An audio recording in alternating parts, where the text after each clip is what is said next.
Thanks for coming. So it's National Employee Health and Fitness Day. So all things health and fitness. So we just, this is my friend Carly. I actually went to Western with her, and we were just brainstorming one day and learned that we could really collaborate with each other. She is from the Hope Heart Institute, and a little bio about her. She actually graduated from Western Washington University with a degree in community health and is currently certified as a health education specialist. She spent her last summer developing and teaching basic health education to kids and teens in rural areas of Guatemala, like she was just talking about, as one of her passions is health in the developing world. She currently works for the Hope Heart Institute, a nonprofit based in Bellevue. The Hope strives to serve humanity through cardiovascular research and education, serving all individuals at risk of or affected by cardiovascular disease. Carly works as the education and outreach assistant, where she's involved in many of women's youth and children's programs, as well as a number of outreach events to promote in the importance of heart health. And then Mary, here's one I kind of let everyone see you real quick. She's going to be doing the second part of the talk today, and I'll introduce her just so there's less of a breakup in between the talk. So Mary is a registered dietitian with a master's degree in clinical nutrition from Bastyr University in Seattle, Washington. She has also earned a degree from the Institute of Integrative Nutrition in New York City. In addition to her private practice at Seattle Healing Arts, she's the clinical supervisor at Bastyr Center for Natural Health and spent 2 years as an outpatient dietitian at Harborview Hospital. She regularly teaches nutrition workshops and gives wellness presentations all over Seattle. She is currently president of the Greater Seattle Association and has written nutrition columns for Seattle PI and Northwest Primetime. She also spent 8 years on Wall Street helping to conduct diversity and cultural sensitivity training seminars for a number of Fortune 500 companies. Thanks both for being here. Thank you for being here. So, hello, I'm Carly, as Anahi said, and thank you for the introduction. And so the first half, I'm going to talk to you guys about heart health, just the basics of heart disease, what it is, what causes it, how we can prevent it, just basic stuff that we don't really take the time to think about every day. So we have all these things that we think, oh, that could never happen to me, such as like cancer, a car accident, losing our jobs, and then one day it does happen, and it kind of catches us off guard. And something like that also is a heart attack. So going back, I have a little analogy. Take a car accident, for example. My grandparents were in a bad car accident about 6 years ago that left my grandpa paralyzed. And that's something that you can't predict. It just happens, and it changes the course of your life forever. But then I was thinking, well, maybe, what if I checked the weather report that day and saw, oh, there's ice on the road. We should probably stay off it or take a different route. Could that have changed the outcome? Who knows? So something like that could be, checking the weather can correlate to maybe going to the doctor and getting your blood pressure checked and seeing what your risk factors are and just kind of having the knowledge and knowing what can lead to heart attack and heart disease. So I'm going to encourage you all to, check the weather report, see what's going on in your body, and that can help us make healthier choices. Thank you. So we have. I was just going to ask if you were predicting slides. Oh, yes. We've got it over there. So we have this number one killer, heart disease, number one killer of men and women in the United States. And that's interesting because I feel like it doesn't have as much hype as like cancer. We're not as scared of it, I don't think, because it doesn't feel as, I don't know, cancer has much more publicity. Don't go out in the sun too long, don't do this. And we always hear diet and exercise, but we don't always think, I could have a heart attack. It's the number one killer. So what can we do about it? I think knowledge is a huge tool. So knowing our factors, knowing our risk factors, and what we can do to change that. And applying the knowledge and all the resources we have in the United States compared to a lot of other parts of the world, taking advantage of those to better our health. So first, what is heart disease? My slide's over here, not there. The basics, heart disease, coronary artery disease is usually what leads up to a heart attack and heart disease. And that, very basic, is just the buildup of plaque in your arteries. And eventually, over time, if it's not something that's addressed it can build up with complete blockage, preventing blood flow and getting oxygen to your heart. And the further picture on the right, you can see the longer that your heart goes without blood and oxygen, the more tissue damage can occur, and that leads to longer recovery if it's something you survive, or can lead to death also. And so this plaque buildup is called atherosclerosis, cuts off blood flow to the heart, and then you might know that if it's an artery that leads to blood flow to your brain, that is what can be a stroke. And May is actually Stroke Awareness Month. You didn't know. And also, I have a few facts that'll slide along the bottom. And more women actually die from heart disease than men in the U.S. each year. And there are many factors. One of those can be that women just aren't as likely to call 911 or address the factors if they have the symptoms of a heart attack. They'll just be like, oh, I'm fine. I don't want to make a hassle for anybody. So I'll talk about some campaigns later that really encourage women and friends of women. So that's just everybody to call 911 and not taking these things lightly. So what causes this plaque buildup and coronary artery disease? We have things in our everyday life, such as diet and exercise, that can cause heart disease, and those are called lifestyle factors. So that's things like diet, like exercise, and then other factors like smoking is a huge one, alcohol consumption, and something that people might not think about is your occupation.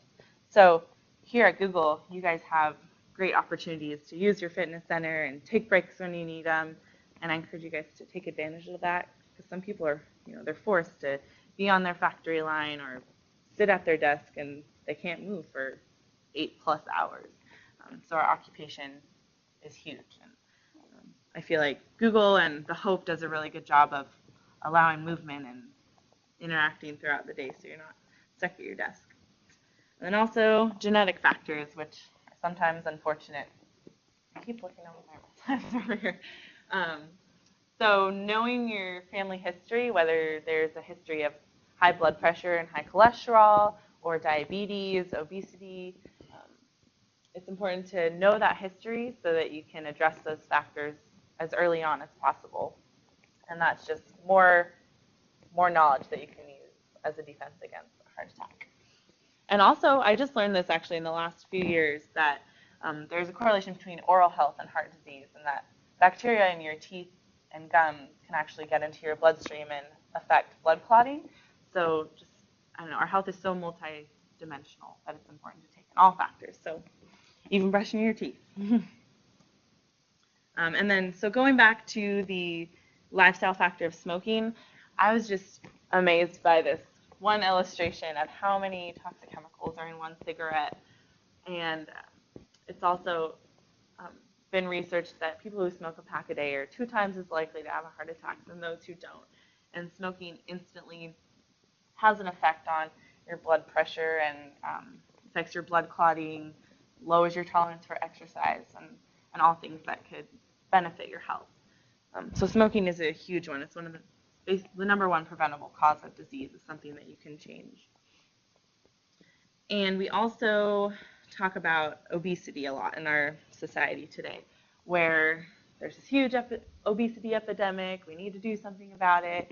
And from the Centers of Disease Control, they have this really cool illustration of obesity over the last 25 years. So you can see this 1985, and down along the bottom, right now most of the states either have no data or their obesity, adult obesity rate within each state is less than 10%. And they have a slide for every single year, but I skipped to 5 years, 95, we're getting darker and darker. Then it goes to the tan, southern states are next. More, 2002, 2004, we get into the orange. It's taking over a whole nation. Holding in there, up, still blue. Oh, that was, yeah. So this is the most recent data that they have, and Colorado is said to be one of the healthiest states. So it's just, I don't know, it's sad to see how obesity is kind of taking over the states over the last 25 years. And obesity, I mean, I'm sure it's almost common sense now that obesity has a negative effect on your health, that it can also contribute to high blood pressure, high cholesterol, and abdominal fat is something that can put you at greater risk for heart disease more specifically. So having one easy measurement that you can take is your waist circumference. So for women, having a waist circumference over 35 inches, and for men over 40 inches is where the risk begins to be a lot greater for heart disease. Because I think people can get stuck on numbers and their body mass index, which isn't always an accurate measure of health. And so waist circumference is an easy way to tell. Okay, so then we have all these symptoms. Some people, I've heard stories recently, like one of my coworkers was with a friend at lunch. He's like, oh, I just have a little heartburn. And she's like, okay, like, what does it feel like? Maybe we should go to the hospital. He's like, no, it's fine. And she, like, pressed, and they, like, went to the hospital, and he ended up having, like, major blockages in one of his arteries, had to have a stent put, like, huge. It's just a crazy thing, because you can feel like you have heartburn or indigestion. Just don't ignore that. So some of the other symptoms besides your typical chest pain or discomfort, come on in, or other, you can have other upper body discomfort in your arms, back, neck. Another common, like shooting pain down your arm, shortness of breath, nausea, lightheadedness. Some of these are not as common as we might think, and especially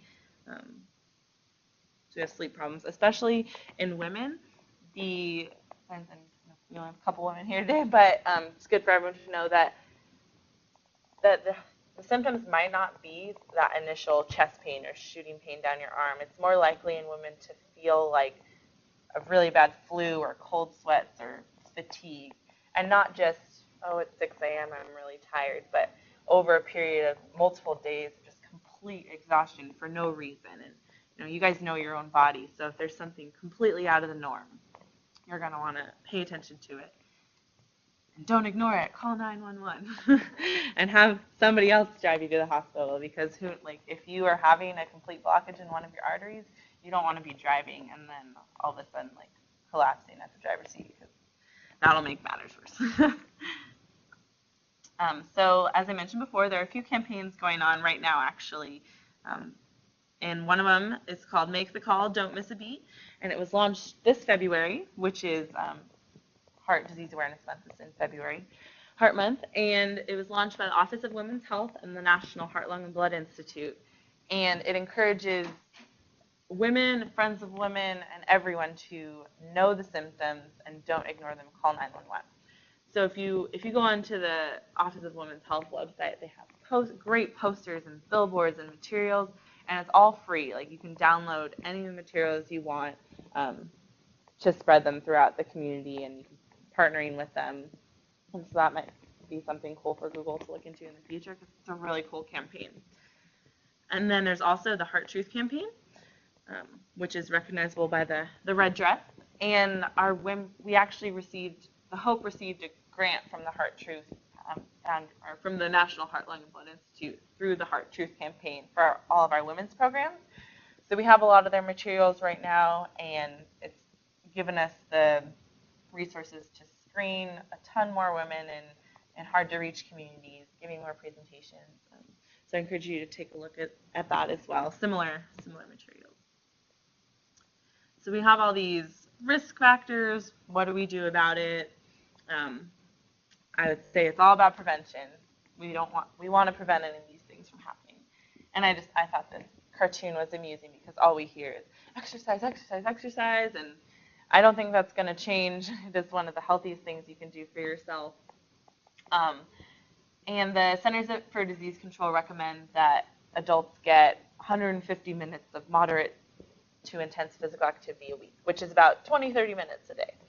And I'll talk a little bit about how we can incorporate that into our day, and how it doesn't have to be all at one time, because it might feel overwhelming to I need to go take this hour break to work out and shower.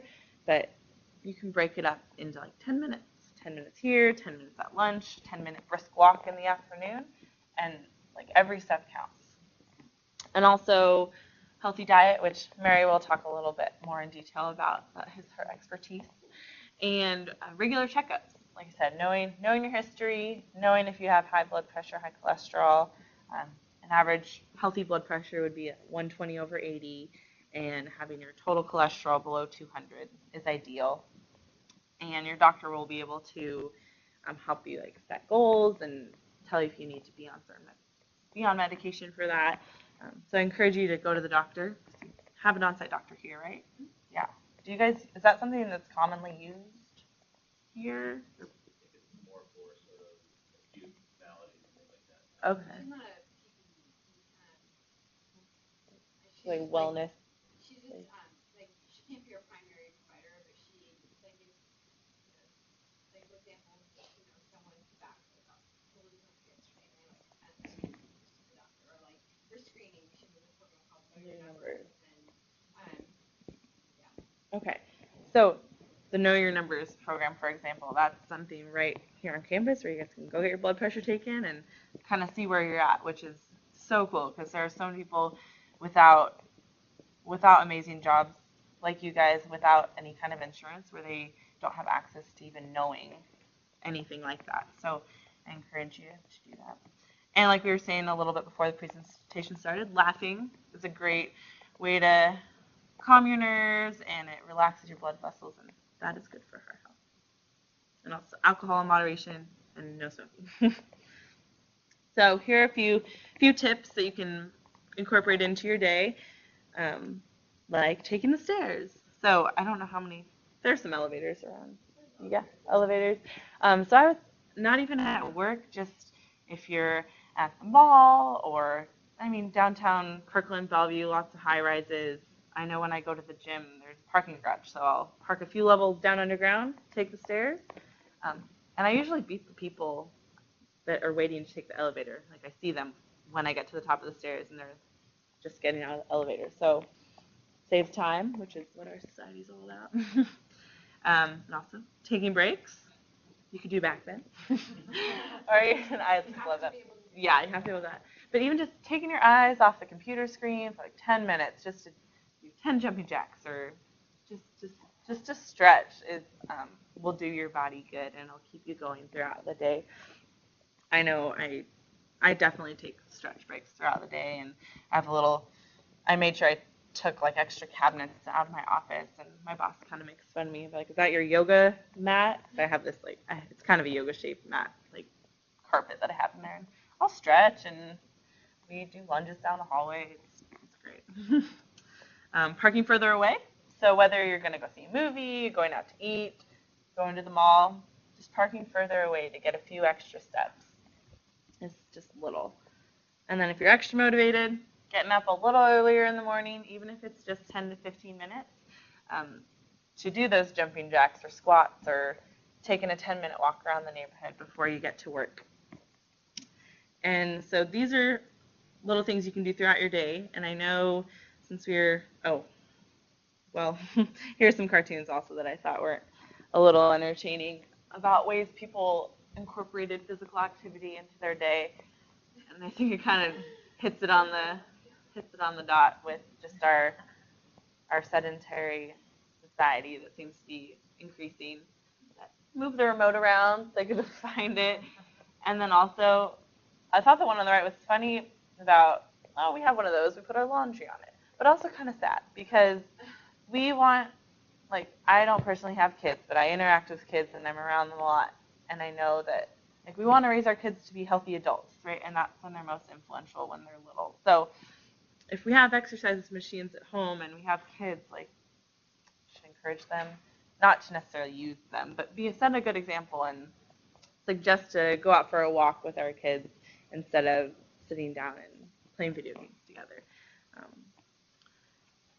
But since we do have such a technologically advanced world, I did some personal research on a bunch of different phone apps. So I have the Android, and there's tons of free apps you guys can get on there.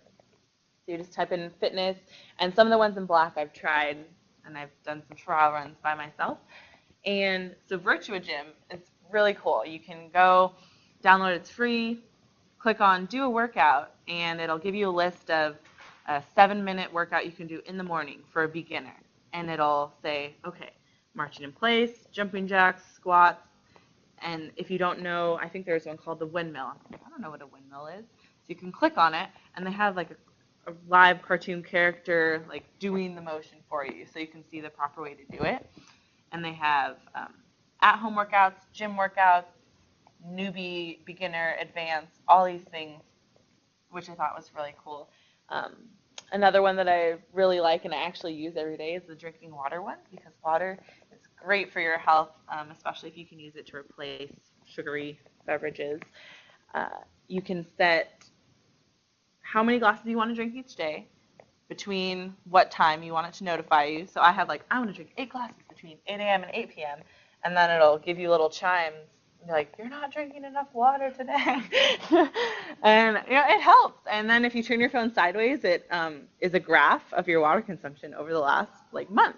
And so I've noticed, I've been doing it for about a month, that I don't drink as much water on the weekends because I'm not, when I'm at my desk, I just always make sure my water's full.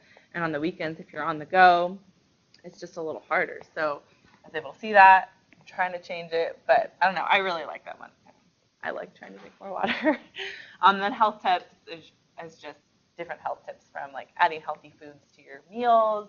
Health tips is facts about your body and things like that. So I encourage you to browse your health apps, because there are a ton. And so in addition to health apps, things you can do, we also have a lot of programs at The Hope.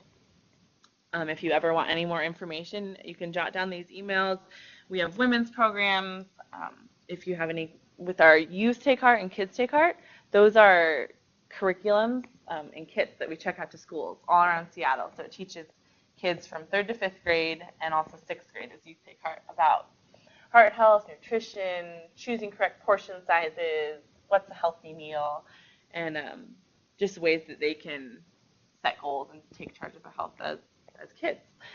And then if you ever have interest in volunteering, Kristen is our volunteer coordinator. We have a huge golf tournament this summer as a fundraiser. We do a huge benefit party for Heart Month, and we always just have events where we need volunteers. We'll be at the Seattle, Kirkland Uncorked.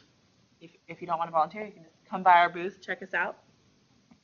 And then I will just leave you with 5 basic takeaway things that you can do for your health, that just kind of as a recap. So I would say healthy diet, more to come from Mary. Exercising at least 30 minutes a day. And if you already are, that's awesome. Keep it up. Visiting your doctor, or even a doctor here, just to know your numbers. Learning your family history, which I don't know, I had to do a project for that in college once, and before that I had never taken into account, and I realized, everyone in my family has high cholesterol. Awesome. I'm doomed. But just knowing those things can help us be extra motivated. And then not smoking and consuming alcohol in moderation. So I guess, are there any basic questions about that? That's kind of the gist, heart disease, and how we can take little steps to prevent it. That's my thing. So if there's no questions, you can just hop on to Mary. And if you guys think of anything else, Yeah. Well, thank you.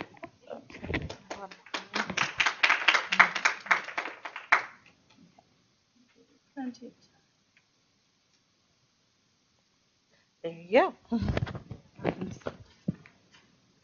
Did you switch over? Yep. Thank you. Yep.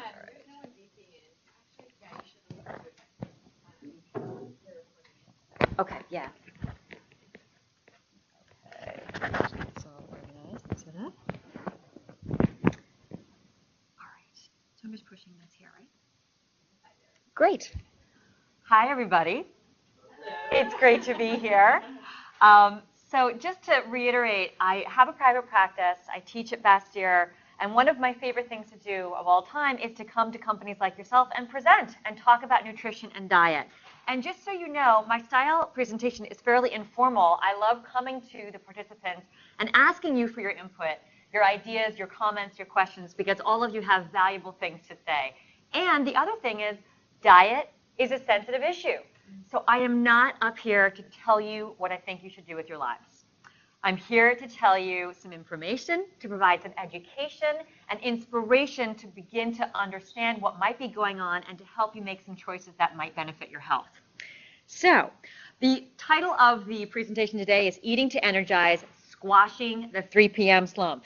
That sound like anything anyone knows anything about? Yeah. So look familiar, people?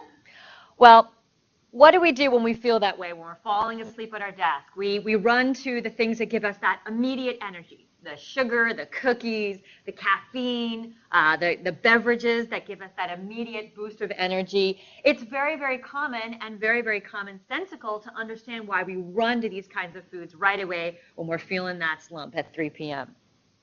And where do those kinds of foods and drinks bring us? Well, usually they bring us back here, or we end up here. We're either so overcharged by the foods and beverages that we're taking in, or we're so undercharged by them because we're not getting what we need that we just end up falling asleep or going to the opposite spectrum of the scale of just being completely overstimulated. Which means, essentially, we're not as productive as we might be. We're not as productive as we might be. We may be more likely to make mistakes. Our stress is going to be even greater because we're feeling stressed or we fell asleep at our desk and we have to stay later. And our immune system is not going to be as optimally functioning as it might be if we were really supporting it with diet.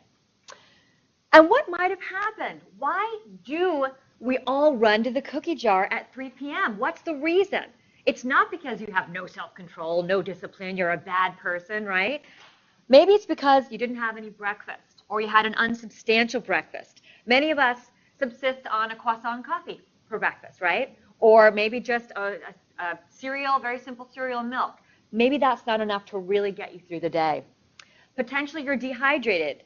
We talked a little bit about water before in the last presentation.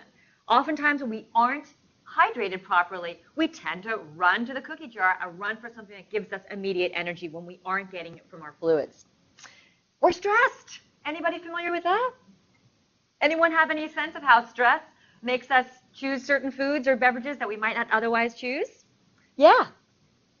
Maybe we didn't have any lunch. I forgot to eat lunch. I hear that all the time. I don't have time for lunch, right? Or we didn't have a substantial lunch. We didn't get enough food in that particular lunch to give us the energy so that we don't crash at 3 p.m. And then there's habit and boredom. There's nothing going on. No one posted anything interesting on Facebook. Let me go check out and see what's in the candy jar. Or let me go, grab something from the coffee room. So all of these reasons may be something to do with why you're making some of the choices that we make at 3 o'clock. Yeah?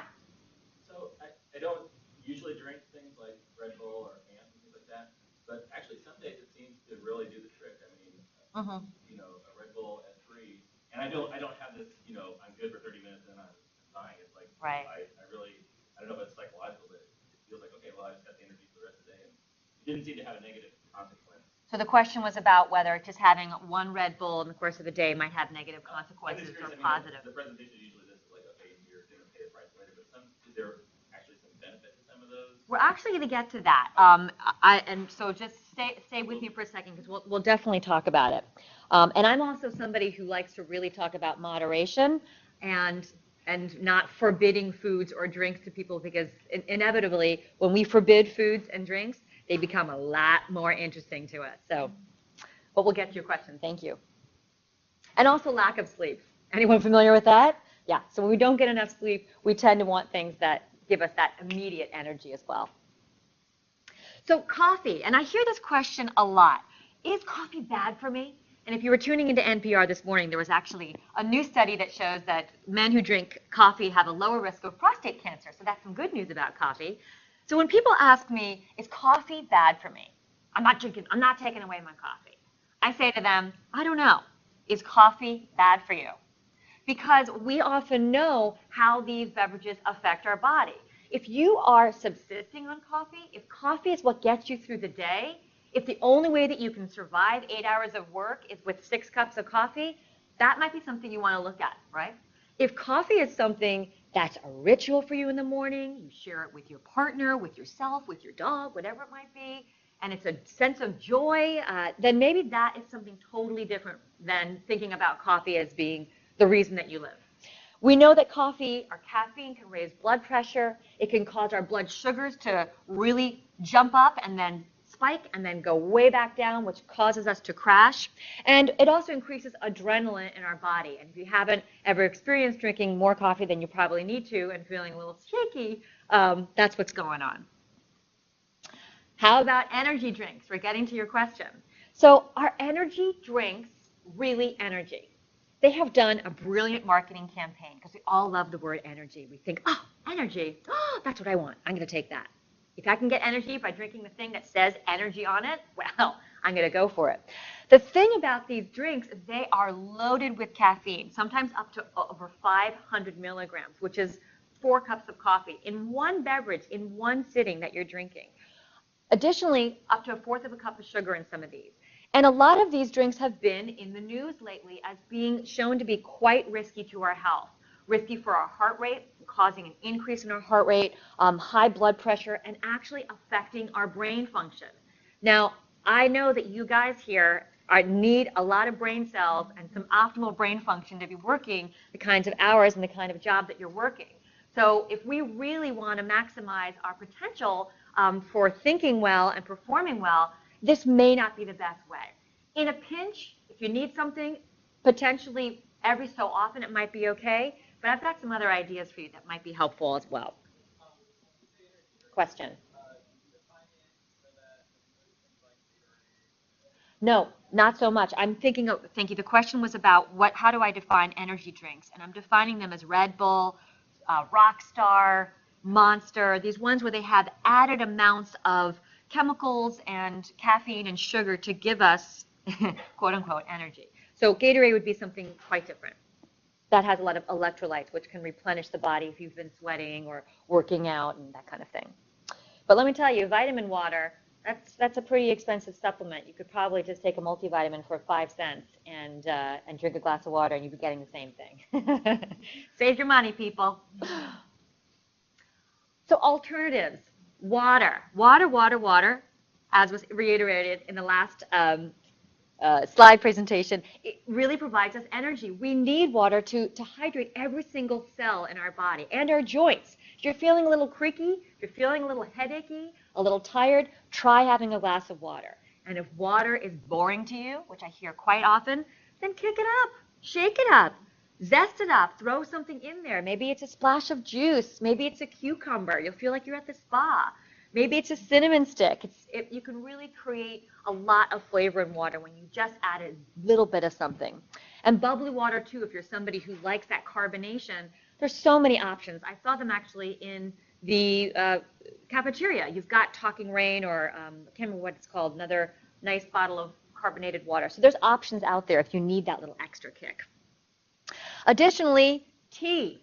I would say if you're looking for energy in the middle of the day or the middle of the morning, try some tea. Not only does it have a little bit of caffeine in it, it also has numerous antioxidants which have been shown to prevent cancer and to provide extra health benefits, whether that's black tea or green tea, and they have about half the caffeine. Green tea even less than black tea, as coffee does. Additionally, you can have it iced, you can have it hot. Anyone here enjoy a nice cup of green tea periodically? So flavorful, yeah. So it's such a wonderful way to wake up your system. And funnily enough, there's a compound in green tea called L-theanine, which actually provides a stress-relieving compound. It's an amino acid, and it actually can calm you down. So at the same time that you're getting a little boost of energy from the caffeine, you're also getting a calming compound as well. If you need a little bit of sweet, because some people think the green tea's got a little bitter to it, then put a little juice in there. Or get it slightly sweetened with some honey. The Arizona iced tea, the Snapple green tea iced tea, those are usually loaded with a lot of sugar, so just be on the lookout for those. What about food? So we talked a little bit about beverages, but when we're feeling like this, well, then this looks pretty darn good. So it's very, very human for the body to want to get that immediate energy. And when we can get it as fast as we can, as easily as we can, by simply putting our hand into a candy jar, ripping open a little wrapper, and popping it into our mouth, that's human nature to want to do that, to get something into your body as immediately as possible. And as we know, stressed equals desserts spelled backwards. So it's pretty understandable why we go there. Again, what might have happened? Well, as I said before, no breakfast or little breakfast, no lunch or little substantial lunch, maybe habit, boredom, emotions, stress. This feeds into it a lot. Oftentimes, we have that sense, I've had a bad day, right? I deserve to have that Snickers bar. Or I had a great day. I booked this account, or I got this, awesome thing done 2 hours in advance. I need a little reward for myself, right? So we associate so many feelings of emotions, whether they're high, whether they're low, and then feelings of stress with being rewarded with food or being alleviated by food. Think of all the messages we've just received from our parents, from ourselves, from society. You've been good. Get yourself an ice cream cone, right? And it's very typical to crave these carbs because carbs give us that immediate energy. Sugar equals energy. And when I think of refined carbs or simple carbs, have you heard of that sentence, that phrase before? So we're talking about the white rice, the white pasta, the white bread, the chips, the white flour. These are things that break down in our bodies immediately. So they give us something immediately. And they're in a lot of the things that we find out there, a lot of the processed foods and cookies and candies and scones and muffins. We get an immediate sense of lift up from these kinds of foods. However, there's an impact when we have a lot of refined carbs in our bodies. Basically, our blood sugar rises, and we overproduce insulin, which can cause a lot of heart issues. Our immune function is compromised. Basically, our body uses so much energy and so many minerals and vitamins processing sugar that we actually compromise our immunity. And we don't really get energy. In fact, we deplete it from our bodies because it takes so much energy to process the sugar. Usually we have a lack of focus. If you've ever had a big candy bar or a big soda and then you're trying to look at your computer screen, your eyes are kind of crossing, that's probably a little bit because it just is not giving you the kind of real energy that your body needs. Additionally, these are empty calories. They're not really substantial nutrition-wise, so they end up leading to weight gain. And a lot of them get stored as fats, and we overeat because we haven't really had the kind of nutrition that our body needs. So, of course, our body continues to crave more food because it's like, hey, I didn't get all the stuff I'm supposed to get to function optimally. Where's my thiamine? Where's my riboflavin? Where's my vitamin B? All I got was sugar. So I keep on craving carbs, right? And high fructose corn syrup, which is where? Where do we find high fructose corn syrup? Everywhere. Thank you. It's in bread. It's in ketchup. It's in drinks. It's in cookies. It's in cakes. So it's something that really has no nutritional value. And in fact, we're showing that it leads to insulin resistance, which can be a precursor to diabetes. It can cause liver dysfunction and fatty liver disease, and a lot of weight gain. So check those ingredients and see where you might find it, because it's a lot more ubiquitous than you would think. So what helps? What do we do? How do we get to this place where we aren't feeling stressed and overly emotional and crazed in the afternoon? Well, balanced meals and snacks can be our friends. And what does this mean? You go to the doctor, you hear, eat balanced meals. It just sounds like this term that everybody just throws out there. Well, let me tell you, we do need carbohydrates. Carbohydrates, why? Anybody know? What do they do for us? Energy. They give us immediate fuel, right? They also have a lot of vitamins and minerals that our body needs to function properly. Remember the thiamine and the riboflavin that I was talking about, our craving before? Well, when we get carbohydrates, we do get some of those vitamins and minerals in there. But are all carbs the same? Thank you. No, they are not. What we're hoping to get more of are the complex carbs. Anyone heard that term? Yeah, so complex carbs are the things that are just more packed full of nutritional value than our refined carbs. Our fruits, our veggies, our beans, our whole grains. When something is complex, it means it has high fiber. And whole grains, lots of things out there that we probably aren't even aware of because most of us are subsisting on whole grains that come from cereals, right? Maybe the occasional oatmeal, maybe the occasional bowl of rice, but there's lots of other options out there. Oatmeal, brown rice, quinoa is one, barley, whole grain breads, and there's a whole bunch of terrific breads that are out there these days that are sprouted and filled with all kinds of seeds, and you might crack a tooth when you eat one, and they're really quite good. Legumes, beans, lentils, and nuts, a wonderful source of complex carbohydrates as well. Vegetables, sweet potatoes, and squashes, all of these provide more energy that's going to be sustained for a longer period of time. And as I mentioned before, lots of vitamins and minerals, antioxidants, which help prevent disease and cell damage, and fiber. What does fiber do for us? Thank you. It regulates digestion. It keeps things flowing, which means it gets the bad stuff out of our bodies. It fills us up. What happens when we're full? We stop eating. What happens when we don't eat as much? We maintain our weight better, right? Additionally, fiber helps to manage our blood sugar. So if we are having a refined carb, our blood sugar goes way up there, which sends us all over the place all day. When we have fiber in the diet, it's managed a little bit better. So anytime you have a chance to get some fiber in there, go for it. You can actually eat less food and gain less weight because fiber fills you up. Protein. Why do we need protein? Muscle. Thank you. Wow, this slide is perfect. Muscles. So I like to encourage people to have a little bit of protein at every meal and at every snack. We need it to build all kinds of parts of our body. Hair, muscle, nails, skin. It repairs our body when we're sick. It's a big part of our immune system. Every single antibody that's floating around in your bodies right now has been made because of the amino acids that make up complete proteins. And it also balances our blood sugar. If you have cereal in the morning or if you just have a croissant, chances are your blood sugar is going to be pretty high. If you pair that with a protein, chances are you probably will not have as big of a spike. So I will promise you, no protein at breakfast, you pretty much are guaranteed to crave carbs.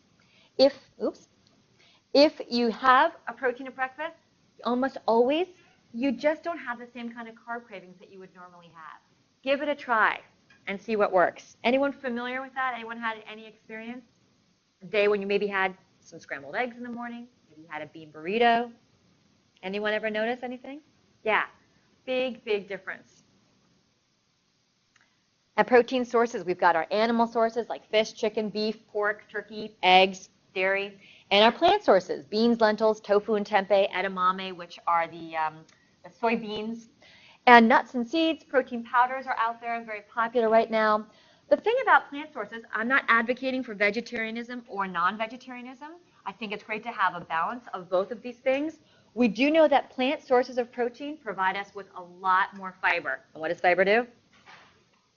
It regulates blood sugar, fills us up, and we get a lot of extra plant chemicals, healthy chemicals from beans, and lots of vitamins and minerals. So it's great to get some plant sources in there. Yeah, question? I've often heard that a lot of the plants sources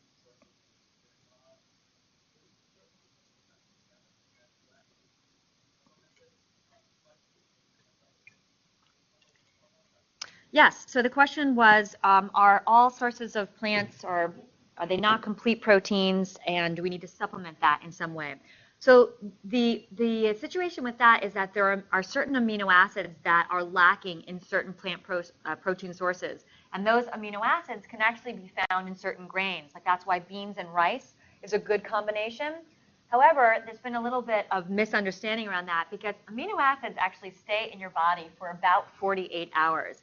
So even if you had the beans on Monday and the rice on Tuesday, that combination would still be enough to have those amino acids work together to create those proteins that will build the muscles or create the other antibodies that you need. So yeah, so great question. Thank you for that. All righty. How much protein do we need? Well, some people in America would say we're getting way too much, and some people would say we're getting not enough, or maybe not enough of the right kind. So I wanted to give you sort of a sense. I like to recommend about 10 to 20 grams per meal. It may be more. depending on what your size is, what your personal needs are. Sometimes men might need a little bit more than women. It kind of just depends. What's your workout like? What are your goals around your weight or maybe your workouts? 2 eggs is about 15 grams. Cup of beans, about 15. And that can be more if you're having lentils or soybeans. 3 ounces of meat is about 21 grams. We suggest that you stick with about 3 ounces. That's what is a pretty decent amount of protein. And also, when it comes to preventing cancer, that size is about what we're recommending to be the best size for most folks. And nuts are also about 4 to 5 grams of protein. Kind of depends on which nut you choose, but it's also a nice little source of protein. Fats. Are fats bad for us? Do fats make us fat? I hear this all the time. I can't have fat, right? I'm gonna get fat. So I actually I'm a big proponent of fat. I think it's really important for us to include a little bit of fat at every meal or snack. Why? What does fat do for us? Why does it matter in our lives? Anybody? Thank you. Yeah. It's important for warmth and protection of your organs. So we need a little bit of fat to cushion our organs. It gives us energy. It's actually our energy storage in our body. Thank you so much, fat, for giving me some energy. We need it to digest certain vitamins, A, D, E, and K. And hello, most importantly, it makes food taste good. When food tastes good, it keeps us alive because we want to eat it. If there weren't fat in the diet, we probably would starve, right? So a little bit of fat is a really, really good thing. And we're going to talk about the kinds of fats as well. Additionally, fats digest more slowly. So inevitably, you are fuller longer. And then you just don't need as much food later. Has anyone ever had a fat-free salad with fat-free croutons and fat-free dressing, and you just feel like, oh, I'm being so good, I'm totally fat-free, right? And then what do you feel in about a half an hour? You're starving. You are totally hungry. Or fat-free Malomars, or whatever those things used to be called, or fat-free milk, fat-free yogurt. You usually end up being hungry. We need fat in the diet to make us feel satiated, to make us feel like we've actually eaten. So, oh, and we have the added bonus of your hair, skin, and body gets to stay moist and moisturized. Yes, question. So, I mean, in your stomach, everything pretty much gets broken down to constituent parts, right? Does it gets broken down? The question was, does it get broken down into constituent parts? Well, the various different food groups will get broken down by different enzymes and different digestive fluids. So I guess what is in, because like if you eat like fat on a steak, it's not going to go wrap your, like that fat isn't going to go wrap your organ, right? Like no. The calories and the calories. So like what's in fat that makes it important to have versus just eating enough calories? Okay, so the question was, what is in fat that makes it important enough to have so that it functions well in your body? So fat is basically, it's a chemical structure. And there are parts of the fat that will be incorporated into your cells. Every single cell is shrouded by a layer of fat. So every single cell that is existing, the billions of cells that are in your body, the outside layer is made up of fat. So it really is important what kinds of fats we eat because that's going to dictate how our cells function in the body. And I'm about to get to some more details on that. So this is a perfect segue. Thank you for that question. We need our essential fatty acids, our omega-6s and our omega-3s, because our body doesn't make them. So we actually have to have them. And this is our fish and our fish oil. And who here has heard the buzz about fish oil, omega-3s? Woohoo, yeah. So getting these kinds of fats in the diet are really important for health. We know that omega-3s have been really in the news lately, and everyone's saying, get omega-3s. And I'm kind of on board with this because we don't have enough in our diet. They do so much for us. They help with immunity. They support our brain. And who needs a little brain health every once in a while, right? They lower our blood pressure, our bad cholesterol. They help prevent stroke and heart disease. And they lower triglycerides, which are the fats floating around in our blood. And they also help with inflammation. So I've had several patients who have arthritis or who have chronic pain. And getting them on some fish oil can be extremely helpful for reducing that inflammation. Because again, remember, those cells, every single cell in your body is sending out messages to other cells. And when that fat is omega-3 is much more anti-inflammatory. So that helps the body to create less inflammation.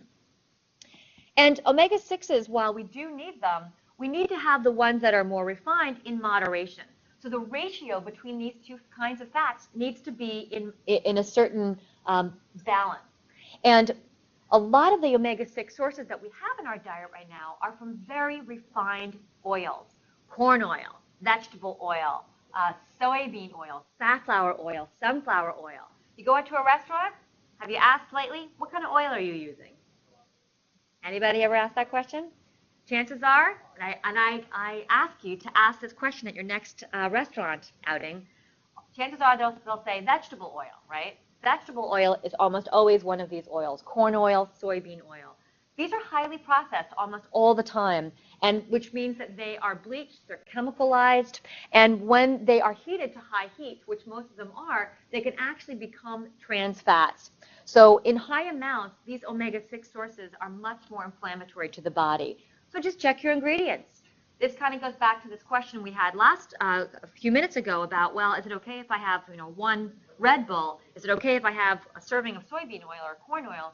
Yes, it's okay. Your body can handle it. But just create that awareness around how many omega-6s are in the diet. You'd be amazed at the ingredient lists when you look at some of the foods that we eat. More good fats are monounsaturated, olives, avocados, all these goodies. Hemp seeds, wonderfully heart healthy and terrific for the skin.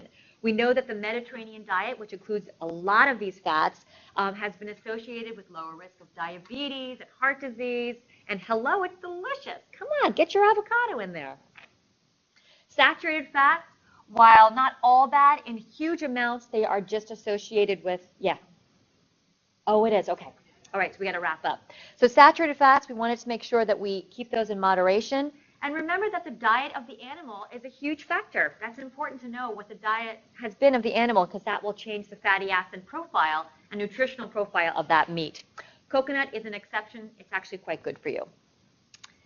Bad fats are trans fats, which we know just basically do nothing for us and increase our cholesterol, increase our chances of arthritis and insulin resistance, and inflammation. So we want to do everything we can to avoid these partially hydrogenated oils.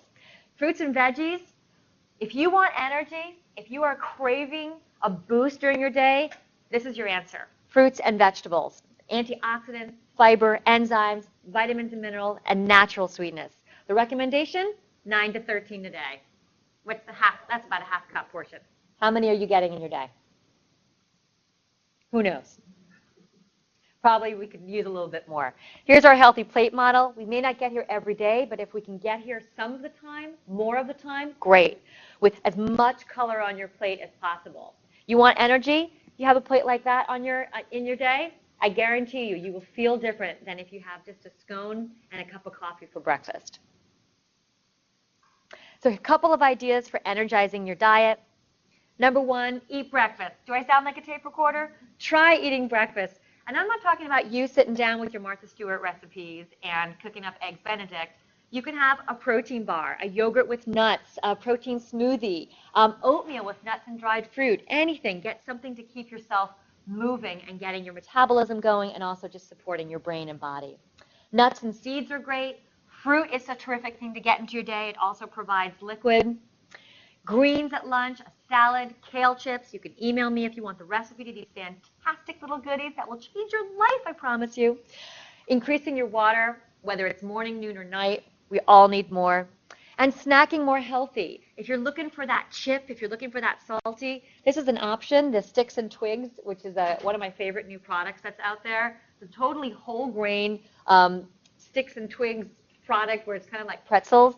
Anything that you can do to get color and fiber and protein, pairing a carb with a protein or a fat is a great way to keep you really satiated for a snack. And natural sweetness instead of the refined.